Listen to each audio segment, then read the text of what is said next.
पखाळरू आपणक शरीरर रोग प्रतिरोधक शक्ति वृद्धि पाई परिबो।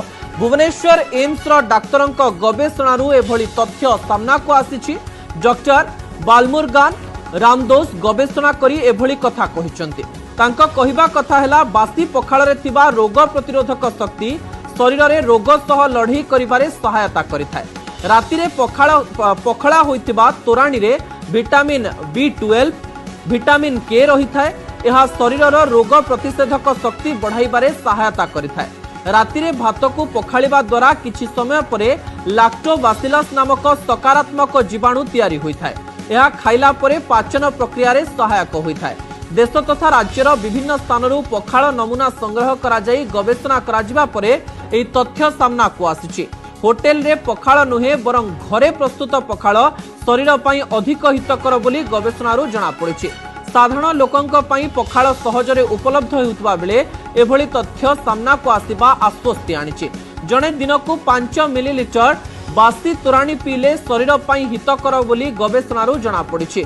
डॉक्टर बालमुरगान रामदास एम्स रे department of biochemistry additional professor अछंती एवं से गोटे तथ्य देइछंती जे किपरि पखाळ द्वारा शरीरर रोग प्रतिषेधक शक्ति वृद्धि पाई थाए। कारण पखाळ गोटी राति रखिदेबा परे सेथिरे लैक्टोबासिलस नामक सकारात्मक जीवाणु तैयारी होइथाए जहाँकि शरीर को शक्ति प्रदान करिथाए। आपण होटेल रे खाउथबा रेडीमेड पखाळ एथिरे कोनोसी प्रकार शक्ति वृद्धि करि पारे नाही। घरे तैयारी हेउथबा गोटिए रातिर पूर्वर जो पखाळ रही थाए ताहा शरीरर रोग प्रतिरोधक शक्ति वृद्धि करिथाए बोली एम्स तरफरु कुहा जाइछि एवं एम्स डाक्टर ए प्रकार एक गवेषणा करिसंती।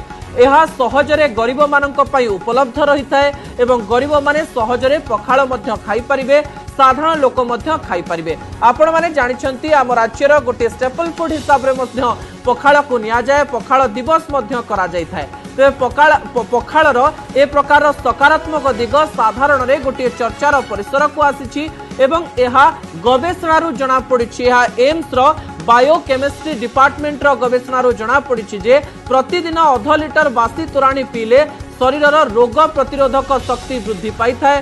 शरीर रे विटामिन B12 विटामिन के तैयारी होई थाए जहाँकि आपणक शरीर को शक्ति जगाइबा सहित प्रतिरोधक शक्ति वृद्धि करिबा सहित अन्य रोगरू आपण को बंचाई थाए जहाँकि गवेषणारू जणा पड़िछि। तो प्रतिक्रिया उपरे नजर पकाई नबा जे कोन कहिसंती डॉक्टर। इस पखाल से जो बैक्टीरिया जो आइडेंटिफाई किए वो प्रोडोमिनेटली लैक्टोबैसिलस का है और ये लैक्टोबैसिलस बैक्टीरिया जो है वो उसको हम गुड बैक्टीरिया कहते हैं। वो हम रोज खाने से हमको ज़्यादा बेनिफिट्स मिलता है। ओके, और सिर्फ एक गुड बैक्टीरिया जो उसके साथ साथ पखाल से हमको ये शॉर्ट चेन फैटी एसिड भी मिलता है। Short chain fatty acid is the bacterial waste actually. After वो जो खाना खाने के बाद जो बाहर वो फेंकता है वो शॉर्ट चेन फैटी एसिड होता है, वो हमारे लिए बहुत बेनिफिट है। ओके, ये दोनों एक गुड बैक्टीरिया और ये शॉर्ट चेन फैटी एसिड जो मिलता है पखाल से वो दोनों है हमारा इम्यूनिटी को बूस्ट करता है। First thing. Second thing, how do they do it? So the primary interest is that my research is mostly on microbiome. Microbiome जो होता है आप और हम में बहुत सारा बैक्टीरिया रहते हैं within and on us, plenty of bacteria. Mostly in the GI tract, where the food passes by, there are about trillions of bacteria. These are normal bacteria. These normal bacteria, I said trillions. Okay, I mean it. The trillions of microbes, they reside.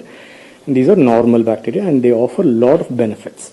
Okay, like they help in producing certain vitamins like vitamin K, vitamin B12, which are essential for us.